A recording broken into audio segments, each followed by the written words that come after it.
جب ظلم اور نفرت کا اندھیرا پھیل رہا تھا، اس وقت محبت، خدمت اور انسانیت کا ایک چراغ روشن ہوا۔ یہ چراغ تھا خواجہ معین الدین چشتی رحمۃ اللہ علیہ، جنہیں دنیا عقیدت سے خواجہ غریب نواز کہتی ہے۔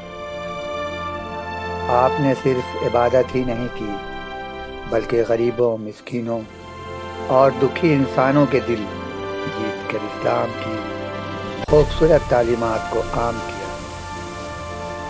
آج بھی اجمیر میں موجود آپ کا مزار لاکھوں لوگوں کے لیے امید اور روحانیت کا مرکز بنا ہوا ہے۔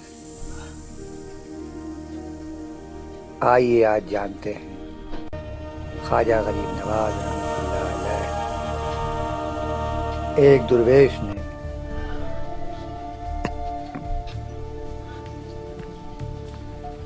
پورے بر صغیر کے دلوں پر محبت کی حکومت قائم کر دی۔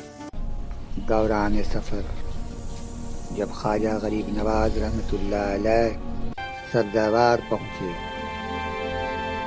جہاں کا حاکم یادگار محمد نہایت ہی ظالم اور کمینہ شخص تھا۔ وہ لوگوں کے وہاں ظلم کی چکی میں پیس رہا تھا۔ ایک نہایت ہی خوبصورت باغ تھا اس کا، جس میں وہ عیش و نشاط کی محفلیں سجاتا تھا۔ وہ صحابہ کرام رضی اللہ تعالیٰ عنہ سے نفرت کرتا تھا۔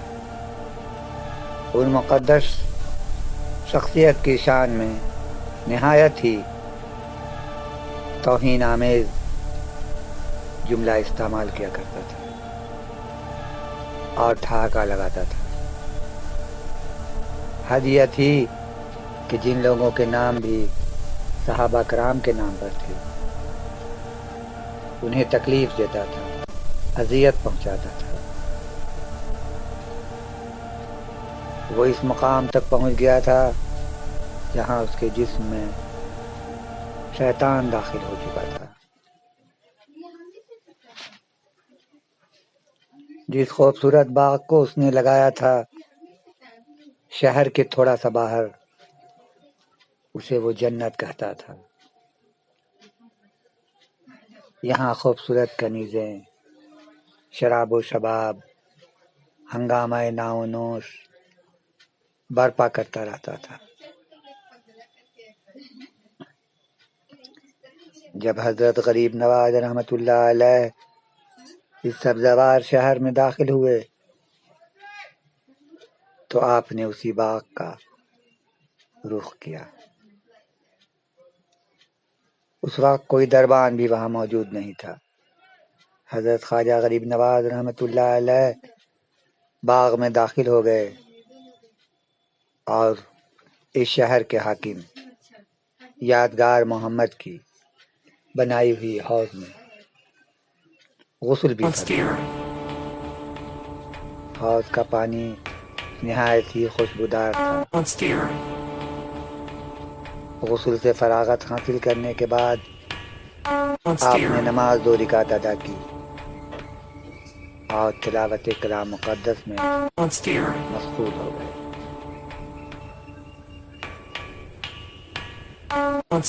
ایک شخص کی نگاہ حضرت خواجہ معین الدین چشتی رحمۃ اللہ علیہ پر۔ وہ شخص نیک دل تھا، نہایت تیزی سے آپ کے پاس پہنچا اور لرزتے کانپتے ہوئے انداز میں کہنے لگا کہ یہ ایک ظالم اور جابر انسان کی عشرت گاہ ہے، مہربانی فرما کر آپ یہاں سے فوراً چلے جائیں۔ اگر وہ آ گیا تو سمجھیے قیامت ٹوٹے گی۔ وہ اجنبی شخص حضرت خواجہ غریب نواز رحمۃ اللہ علیہ کے مرتبہ اور مقام سے واقف نہیں تھا، اس لیے ہمدردی کے ناطے انہیں خبر کرنے چلا آیا تھا۔ اس لیے خبر کر رہا تھا کہ آپ یادگار محمد کے ظلم سے محفوظ رہ سکے۔ خواجہ غریب نواز رحمۃ اللہ علیہ نے اس کی باتوں پر کوئی خاص دھیان نہیں دیا، بلکہ اس سے کہا کہ وہاں جو درخت ہے حوض کے نزدیک، تم اس کے سائے میں بیٹھ جاؤ۔ وہ شخص آپ کی بات سن کر پریشان ہو گیا۔ ابھی وہ کچھ سمجھ بھی نہیں پایا تھا کہ اس حاکم شہر یادگار محمد کے کچھ خادم نظر آئے۔ اس شخص کا جو ہمدردی میں خواجہ غریب نواز رحمۃ اللہ علیہ کو آگاہ کرنے آیا تھا، ڈر سے اس کا چہرہ پیلا پڑ گیا۔ خواجہ غریب نواز رحمۃ اللہ علیہ نے اسے تسلی اور تشفی دی اور اپنے نزدیک بیٹھا لیا۔ حاکم شہر کے خدمت گزاروں نے حضرت خواجہ غریب نواز رحمۃ اللہ علیہ کو دیکھا اور چاہا کہ آپ سے پوچھے کہ آپ کس کی اجازت سے اس باغ میں داخل ہوئے، مگر آپ کے جلال کا عالم دیکھتے ہوئے اس کی زبانیں بند ہو گئیں۔ وہ خدمتگار خاموشی سے حوض کے کنارے قالین بچھایا اور شراب کی سراہی، مٹکی اور جو کچھ لوازمات ہوتے ہیں وہ رکھنے لگا۔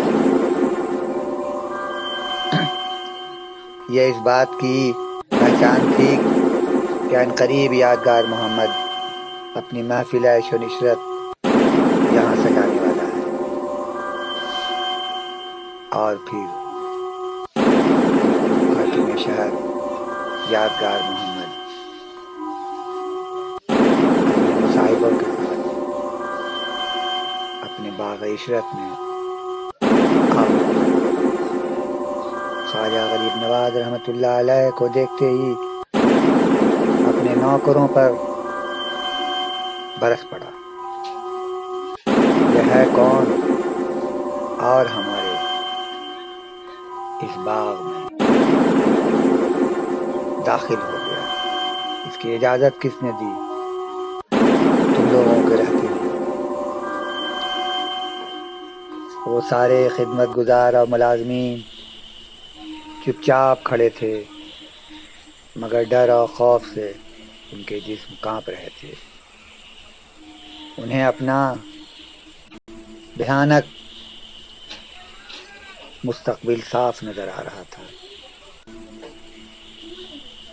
خواجہ غریب نواز رحمۃ اللہ علیہ ان خدمت گزاروں کی بے چارگی اور بے بسی دیکھ کر اپنی جگہ سے اٹھے اور یادگار محمد کے قریب پہنچ گئے اور کہا، یہ فقیر اپنی مرضی سے آیا ہے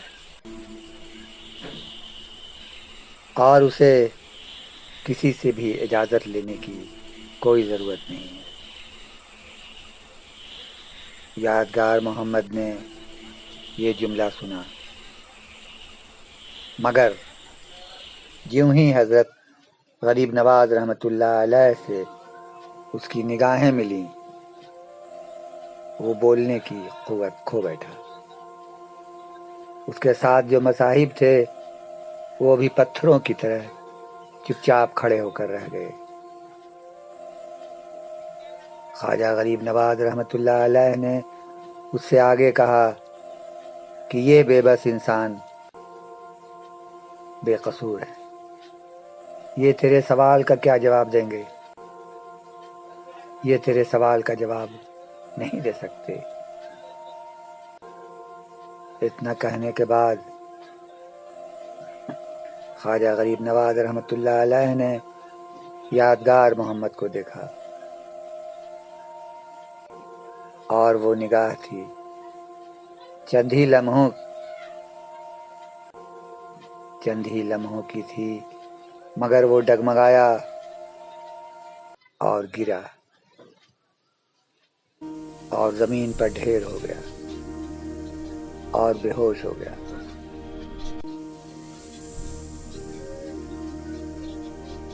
اس کے بے ہوش ہوتے ہی اس کے مصاحبوں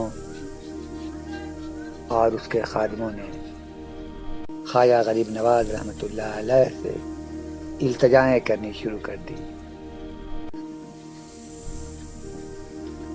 حضرت خواجہ غریب نواز رحمۃ اللہ علیہ نے اسی اجنبی شخص سے جو انہیں ہوشیار کرنے آیا تھا یادگار محمد کے ظلم سے، اس سے کہا کہ حوض کا پانی لے کر اس کے چہرے پر چھڑکاؤ کرو۔ اس شخص نے آپ کے کہنے کے مطابق عمل کیا۔ چہرے پر پانی کا پڑنا ہی تھا کہ یادگار محمد کی بے ہوشی ختم ہو گئی۔ اس نے کھڑے ہونے کی ناکام کوشش کی، مجبور ہو کر حضرت خواجہ غریب نواز کے قدموں میں سر رکھ دیا۔ خواجہ غریب نواز رحمۃ اللہ علیہ نے بلند آواز سے اس سے پوچھا، کیا تو اپنے سارے گناہوں سے توبہ کیا؟